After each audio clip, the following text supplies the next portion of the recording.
भारत हर साल अपनी जीडीपी का 2 से 2.5% डिफेंस पे खर्च करता है। भारत का डिफेंस बजट हर साल बढ़ता जा रहा है। डिफेंस बजट का एक हिस्सा भारत एडवांस वेपन्स को खरीदने में खर्च करता है। भारत दुनिया का दूसरा सबसे बड़ा डिफेंस इंपोर्टर है। Bharat Russia, US, France, Israel सबसे वेपन्स खरीदता है। पर अब भारत डिफेंस इंपोर्ट करने के साथ साथ डिफेंस आइटम्स को एक्सपोर्ट भी कर रहा है। भारत ने पिछले 7 सालों में 38,500 करोड़ रुपए का डिफेंस आइटम एक्सपोर्ट किया है। तो नमस्कार दोस्तों, स्वागत करते हैं आपका चार्जिंग पॉइंट हिंदी में। दोस्तों, आज के इस वीडियो में आप जानेंगे कि इन 7 सालों में भारत कैसे डिफेंस इंपोर्टर से डिफेंस एक्सपोर्टर देश बन गया है। तो जुड़े रहिए आप इस वीडियो के साथ। दोस्तों, मैं ऐसे ही एजुकेशनल टॉपिक पे बात करता हूँ, तो अगर आपको मेरा काम पसंद आता है तो अब आप मुझे सपोर्ट कर सकते हैं पेट्रियन और यूट्यूब में ज्वाइन बटन के थ्रू। और अब आप मुझे फेसबुक, इंस्टाग्राम, ट्विटर में भी फॉलो कर सकते हैं और मेरी वीडियोस को वहां पे भी शेयर कर सकते हैं। दोस्तों, अगर आपको एडवांस MS एक्सेल सीखना है तो मैं आपको 1,475 रुपए का कोर्स फ्री में दे सकता हूँ। और अगर आपको financial market, share market, mutual fund के बारे में जानना है तो मैं आपको 4,720 रुपए का कोर्स फ्री में दे सकता हूँ। दोनों कोर्सेज की लिंक डिस्क्रिप्शन में दी गई है। Stockholm International Peace Research Institute SIPRI की रिपोर्ट के अनुसार 2016 से 2020 तक भारत दुनिया का दूसरा सबसे बड़ा आर्म्स इंपोर्टर देश था। भारत का डिफेंस इंपोर्ट पिछले 7 सालों में बहुत बढ़ा है। वो इसलिए क्योंकि कांग्रेस के टेन्योर में भारत की फायर पावर कम हो गई थी। आज के समय में एक छोटी जंग लड़ने के लिए देशों के पास कम से कम 20 दिनों तक लड़ने लायक एम्यूनेशन होना चाहिए। जब भारत में अटल जी की सरकार थी तो उस समय भारत के पास 20 दिन तक लड़ने लायक एम्यूनेशन थी। पर जैसे ही 2004 में कांग्रेस की सरकार आई, उसके बाद से भारत के एम्यूनेशन स्टोरेज के दिन कम होने लगे। और जब 2014 में कांग्रेस की सरकार गई तब भारत के पास सिर्फ 10 दिन लड़ने लायक एम्यूनेशन बचे थे। एम्यूनेशन स्टोरेज के दिन कम होने के पीछे का मेन रीजन ये था कि कांग्रेस ने डील तो बहुत सी की थी पर डील को कंप्लीट नहीं किया था, जिसके चलते भारत के वेपन्स अपग्रेड नहीं हो रहे थे। इसके अलावा कांग्रेस नए वेपन्स परचेज भी बहुत कम कर रही थी। इंडियन आर्मी को पुराने वेपन्स यूज करने पड़ते थे, जिसके चलते भारत का एम्यूनेशन स्टॉक धीरे धीरे कम हो रहा था। जब कांग्रेस सत्ता से गई तब भारत के एम्यूनेशन स्टॉक में सिर्फ 20% हथियार ही सेटिस्फैक्ट्री थे, जो सिर्फ 10 दिन तक जंग लड़ सकते थे। कांग्रेस ने ना ही एम्यूनेशन स्टॉक पे ध्यान दिया, ना ही वेपन्स की क्वालिटी पे ध्यान दिया।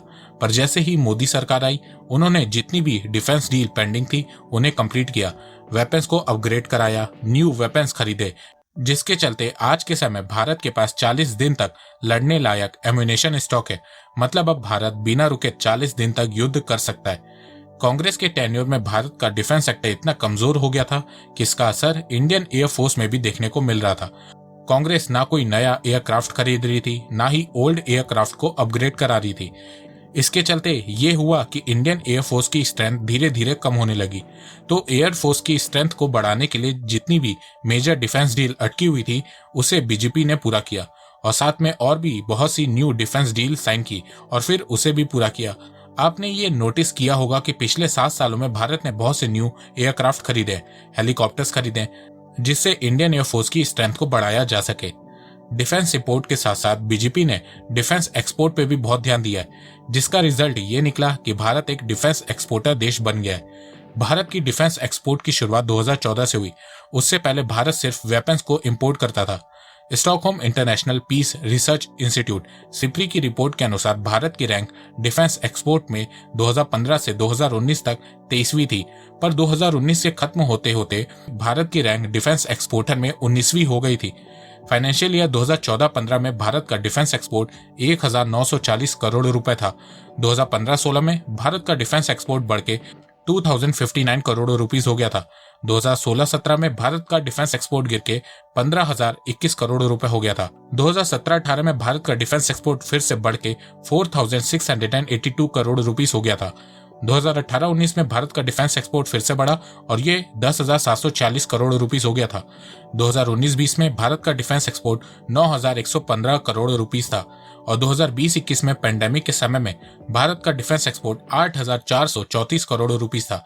पिछले 7 सालों में भारत का डिफेंस एक्सपोर्ट 38,500 करोड़ रुपीस था। भारत ने अब तक 42 देशों में डिफेंस आइटम्स एक्सपोर्ट किए, जिसमें कुछ बड़े देश भी आते हैं, जैसे कि US, Australia, Finland, France, Germany, Israel, south Africa, Sweden. Bharat ने 18 देशों में बुलेट प्रूफ जैकेट एक्सपोर्ट किए। भारत ने armed protection vehicles, weapons locating radars, light weight torpedoes, fire control system, tear gas launcher जैसी चीजें भी एक्सपोर्ट की हैं। पर अब भी भारत का परसेंटेज ग्लोबली डिफेंस एक्सपोर्ट में सिर्फ 0.17% है, जो कि बहुत कम है। सबसे ज्यादा डिफेंस एक्सपोर्ट यूएस, रशिया और फ्रांस करते हैं, पर फ्यूचर में भारत अपना डिफेंस एक्सपोर्ट आराम से और बढ़ा सकता है। भारत को सबसे पहले छोटे देशों को टारगेट करना होगा, अफ्रीकन देशों को टारगेट करना होगा, आसियान देशों को टारगेट करना होगा, तभी जाके भारत का परसेंटेज डिफेंस एक्सपोर्ट में ग्लोबली बढ़ेगा। भारत ने अगले 5 सालों में हर साल $5 बिलियन के मिलिट्री हार्डवेयर को एक्सपोर्ट करने का टारगेट सेट किया है। अभी भारत हर साल लगभग 10,000 करोड़ रुपए के आसपास डिफेंस आइटम एक्सपोर्ट करता है, पर अब भारत ने हर साल 35,000 करोड़ रुपए के डिफेंस आइटम को एक्सपोर्ट करने का टारगेट सेट किया है। भारत सरकार ने डिफेंस एक्सपोर्ट का टारगेट बहुत हाई रखा है, पर अगर भारत आधा टारगेट भी अचीव करता है तो ये भी भारत के लिए बहुत फायदेमंद साबित होगा। इसके अलावा अब भारत अपने डिफेंस इंपोर्ट को धीरे धीरे कम कर रहा है। बीजेपी सरकार ने मेक इन इंडिया और आत्मनिर्भर भारत पर जोर देते हुए 9 अगस्त 2020 को एक फैसला लिया कि अब से भारत जो 101 डिफेंस आइटम्स को इंपोर्ट करता था, उन आइटम्स को बैन किया जाएगा और वो सारे आइटम्स अब भारत में ही मैन्युफैक्चर किए जाएंगे। मैं आपको बता दूं कि 101 डिफेंस आइटम जो भारत ने बैन किया है उसकी कॉस्ट $47 बिलियन है। भारत सरकार का ये कदम मेक इन इंडिया और आत्मनिर्भर भारत को बूस्ट देगा, साथ में भारत की डोमेस्टिक मैन्युफैक्चरर्स को बूस्ट मिलेगा और इससे रोजगार भी पैदा होंगे। मिनिस्ट्री ऑफ डिफेंस ने ये कहा है कि आने वाले टाइम में ये लिस्ट और बढ़ सकती है। इन आइटम्स को बैन करके भारत के डिफेंस सेक्टर को 52,000 करोड़ रुपए का फायदा होगा और लॉन्ग टर्म्स में बताया गया है कि आने वाले 5 साल में हमारी सरकारी कंपनी और प्राइवेट कंपनीज को 4 लाख करोड़ रुपए के कॉन्ट्रैक्ट मिल सकते हैं। भारत अब artillery gun, destroyers, cruise missile, light combat fighter aircraft, conventional non nuclear submarines, इसके अलावा और भी बहुत से डिफेंस इक्विपमेंट अब खुद से बनाएगा। इसमें प्राइवेट कंपनीज भी हिस्सा लेंगी। भारत ने 2025 तक $25 बिलियन का डिफेंस प्रोडक्शन का टारगेट सेट किया है। अभी हाल ही में भारत ने अपना पहला made in India aircraft carrier बनाया है, जिसका नाम INS विक्रांत है, जो अभी टेस्ट मोड में है। अगले साल ये भारतीय नौसेना में शामिल हो जाएगा। तो बीजेपी के आने के बाद हमें भारत के डिफेंस सेक्टर में एक मेजर टर्न अराउंड देखने को मिल रहा है। बीजेपी ने भारत के डिफेंस सेक्टर को बहुत मॉडर्नाइज और स्ट्रॉन्ग किया है। बीजेपी ने जवानों को बेटर इक्विपमेंट दी है, बहुत अच्छी डिफेंस डील की है, पेंडिंग डील्स को कंप्लीट किया है, डिफेंस प्रोडक्शन को तेज किया है, डिफेंस एक्सपोर्ट पे फोकस किया है। सबसे मेन बात, बीजेपी ने नेशनल सिक्योरिटी पे बहुत ध्यान दिया है, जिसकी सबसे ज्यादा जरूरत थी, क्योंकि कोई भी देश तभी तरक्की कर सकता है जब वो अपने दुश्मनों से सुरक्षित होगा। अगर भारत सुरक्षित ही नहीं होगा तो कोई भी देश भारत में इन्वेस्ट करना नहीं चाहेगा, ट्रेड करने से डरेगा, कोई भी भारत में घूमने नहीं आना चाहेगा और इन सब के चलते भारत ग्रो भी नहीं कर पाएगा। तो जो लोग कहते हैं कि देश की सिक्योरिटी जरूरी नहीं है, उससे पहले भारत को एजुकेशन, हेल्थ केयर में ध्यान देना चाहिए। तो मैं आपको बता दूं, ये सारी बातें बकवास हैं। दुनिया में आपको ऐसे बहुत से देशों के एग्जाम्पल मिल जाएंगे जिन्होंने अपनी सिक्योरिटी पे ध्यान नहीं दिया और आज पूरी तरह से बर्बाद हो चुके हैं, और ऐसे देशों के भी एग्जाम्पल मिल जाएंगे जिन्होंने सबसे पहले अपनी सिक्योरिटी पे ध्यान दिया और आज काफी डेवलप देश हैं। देखो, मैं ये नहीं कह रहा कि एजुकेशन, हेल्थ केयर इंपॉर्टेंट नहीं है, वो भी बहुत इंपॉर्टेंट है, पर नेशनल सिक्योरिटी सबसे इंपॉर्टेंट है। अगर आपका घर ही सेफ नहीं होगा तो आप चैन से काम भी नहीं कर पाओगे और ना ही रह पाओगे।